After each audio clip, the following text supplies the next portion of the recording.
All right, so you wanting to change the oil pressure sensor in your Dodge Dart. Okay. Rule number one, don't do it. Stop where you're at, don't do it, get a mechanic to do it. It sucks. It absolutely freaking sucks. Don't do it. Save yourself some frustration, get a mechanic to do it. But if you absolutely insist, if you 100% absolutely feel like doing it yourself, yourself, here's what I'm using. You may have better tools available to you. I don't. I have a half-inch, 18-inch long breaker bar, and let's see if you can see.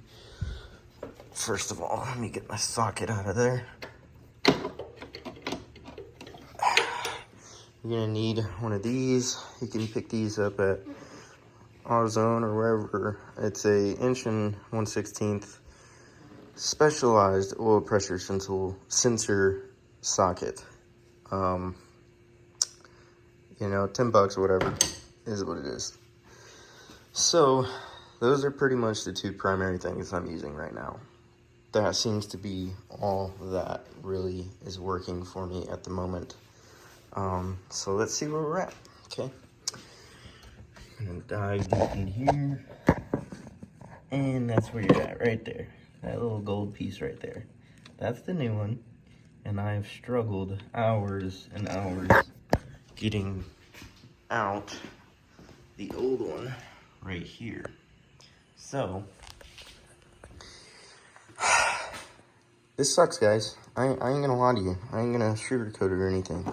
It freaking sucks.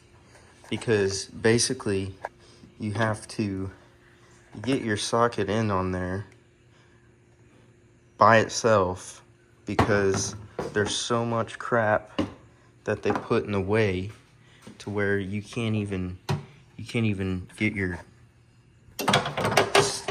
you definitely can't get a ratchet in there. Absolutely not, unless you have some crazy flexible ratchet that you can get in there. But I'm assuming those are HVAC lines that are going through there, because once you get your socket, let me put it on there. Once you get your socket on there, let's see here, which is a task in itself, because you got to make sure it seats properly. Hell of a task, you guys. Okay, now once you get it seated properly, which is pretty quick compared to how it's been going so far, you see how you have like maybe an inch worth of space to get your socket, or not, to get your wrench on your socket or your breaker bar on your socket. It really sucks.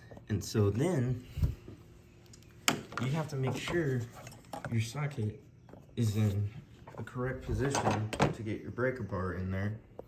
Excuse me, I'll set it down real quick. So once you get your breaker bar in there, this is the amount of work room that you have to work with. From here all the way to there. That's it. So if you're using a breaker bar like me, because I don't have a ratchet wrench that goes in there, you're having to do that however many times it takes in order to loosen it and to tighten it, because you have to do it both ways like that. I will say it was a pain in the ass to get it off, and it probably took me 3 or 4 of those spins with the breaker bar from going that way to about like right there. That's pretty much all the room you have to work with. And before you even think about it, yes, I have the car up on some pedestals right now, or some ramps, and I have gone underneath the car. No, it is not any better. It is by all means not any better at all. You probably have even less room to deal with it down there because, you know, they just squeeze every little square inch of stuff they can in these things. So going underneath the car is not a better option. I can promise you that. So this is just a really crappy job, you guys. And like I said, you know, it's probably better to just, you know, pay somebody to do it, because this really sucks. And you know, I was able to tighten it hand tight or whatever until I couldn't tighten it by my hand anymore. And I'm probably about on my, once I got it hand tightened, I started using the breaker bar, and I'm probably